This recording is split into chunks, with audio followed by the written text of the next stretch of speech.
Oi, minha gente, eu sou a Maria, sou estudante de Pedagogia pela Universidade Estadual do Ceará, faço parte do GPOST, que é o Grupo de Pesquisa Ontologia do Ser Social, História, Educação e Emancipação Humana, e estou aqui hoje para dar continuidade à nossa série de vídeos sobre os verbetes do Dicionário da Educação do Campo, da editora Expressão Popular. Bom, nesse vídeo eu vim trazer para vocês um assunto que é bem conhecido, que é a educação de jovens e adultos, a EJA, e vou tentar abordar a EJA na perspectiva da educação do campo, trazendo um panorama histórico para tentar entender melhor o que é essa modalidade de ensino. Primeiro, eu vou salientar aqui que a EJA ela não é uma história recente dentro do enredo da educação brasileira, certo? Ela é um processo que decorre desde o período colonial brasileiro, e naquela época era uma educação proporcionada no exterior da escola, e ocorria juntamente com a educação e a catequese das crianças indígenas, sendo assim realizada com índios adultos e por parte dos jesuítas que aprenderam a língua indígena para catequizar e educar esses sujeitos. Por volta ali da década de 1920, cerca de 60% da população brasileira era analfabeta, e grande parte desse número era trabalhadores do campo e da cidade, e mulheres em números bastante significativos. A situação ainda era agravada pela política da época, né, que era dominada por uma elite que pouco se importava com a educação da classe trabalhadora. E entre 1920 e 1930,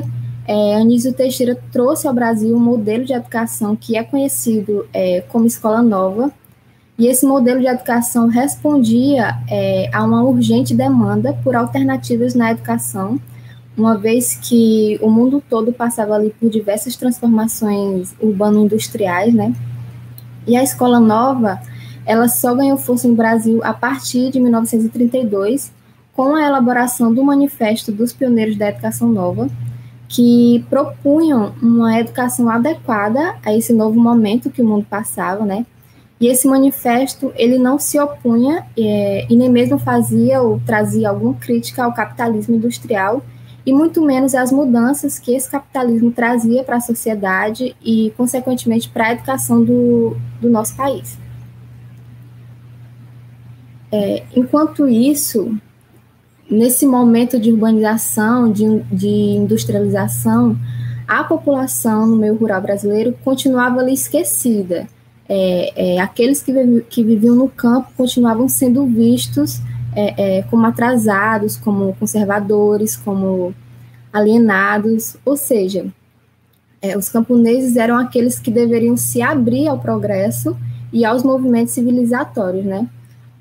O que acontece é que, infelizmente, essas ideias elas perpassaram as fronteiras do tempo, né? E acabaram se enraizando tanto que continuam ainda vivas na memória coletiva da nossa sociedade atual, fazendo até com que, ainda hoje, muita gente ainda pense dessa forma, ainda veja o campo como o atraso da sociedade, né? Bom, foi apenas a partir da Constituição de 1934 que começou a aparecer uma preocupação com o ensino de adultos, e o que caracteriza e concretiza essas primeiras preocupações é o Plano Nacional de Educação, que é o PNE, porém, somente a partir de 1947 que vai se iniciar a primeira campanha nacional de alfabetização de jovens e adultos. Isso por iniciativa do Ministério da Educação e Saúde da época, né? Mas essa campanha ela só se deu pela pressão dos organismos internacionais, como a Organização das Nações Unidas para a Educação, a Ciência e a Cultura, que é a Unesco, que após o fim da Segunda Guerra Mundial, recomendou aos países com alta taxa de analfabetismo que agissem para mudar o mais rapidamente possível esse quadro de analfabetismo. E foi nesse período de alfabetização em massa que emergiu a educação popular, vinculada às ideias de Paulo Freire, que levava não só a alfabetização às salas de aula, mas também a educação como um todo, tendo como objetivo ali de transformar a realidade dos trabalhadores e de dar a eles o papel de sujeitos da sua própria alfabetização. Mas tanto as ideias de Paulo Freire quanto a educação popular e também tantos outros projetos que surgiram nessa época acabaram sendo expurgados dos programas governamentais, né, com a chegada do golpe militar de 64. Então, a alfabetização de jovens e adultos ela passou a ser permitida ali durante o regime militar apenas como um caráter assistencialista e conservador, né? Em 1967, surge o Movimento Brasileiro de Alfabetização, que é o MOBRAL, tendo um caráter unicamente cívico, e aliando-se, então, ao MOBRAL e ao MEB, que é o Movimento de Educação de Base, criado antes do golpe militar, e o único dos movimentos que permaneceu ali mesmo depois do golpe, por ter uma interferência da Igreja Católica. E esses dois movimentos, então, com financiamento empresarial e tendo como perspectiva uma educação voltada ao capital, alinharam-se às bases do regime da época. Então, entre ali o final da década de 70 e o início da década de 80, nós vamos ter movimentos sociais e populares emergindo, tanto na cidade quanto no campo, em luta contra essa ditadura militar. E no campo, o Movimento dos Trabalhadores Rurais Sem Terra, que é o MST, ele surge com bastante força e se oficializando em 1984,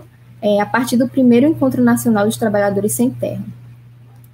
E nesse momento, os movimentos sociais do campo, com destaque aqui para o MST, eles passaram a contestar as políticas agrárias na luta contra os grandes latifúndios, contra as políticas que beneficiavam o agronegócio, visando também os espaços públicos e também visando ali exigir a reforma agrária. E tudo isso também incluindo uma luta por uma educação que dialogasse com as demandas sociais do campo e não uma educação engendrada, né, em uma política de marginalização e nos interesses latifundiários e do agronegócio. Então, era preciso combater esse modelo e o momento pediu uma nova proposta a ser inserida ali nas pautas desses movimentos sociais. É nesse contexto que emerge um movimento pela educação do campo, que se fortalece também junto às lutas de diversos outros movimentos, passando, então, a questionar e a exigir uma educação digna e específica para os povos do campo, certo?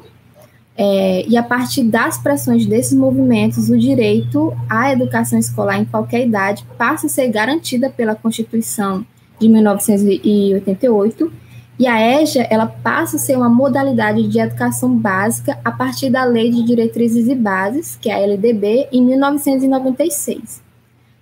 Como parte da justiça social, a quem o direito à permanência da educação escolar foi negada, né, seja ela na infância ou na juventude. Em 1998, após muita pressão dos movimentos sociais do campo, o governo federal ele criou o Programa Nacional de Educação da Reforma Agrária, que é o PRONERA, que fazia como um de seus objetivos a educação de jovens e adultos em áreas de reforma agrária.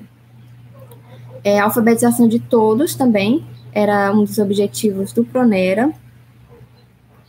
e o direito de continuarem seus estudos em todos os níveis de ensino. Dessa forma, a EJA ela passa a ter uma nova gestão e uma outra forma de fazer a educação junto aos sujeitos do campo.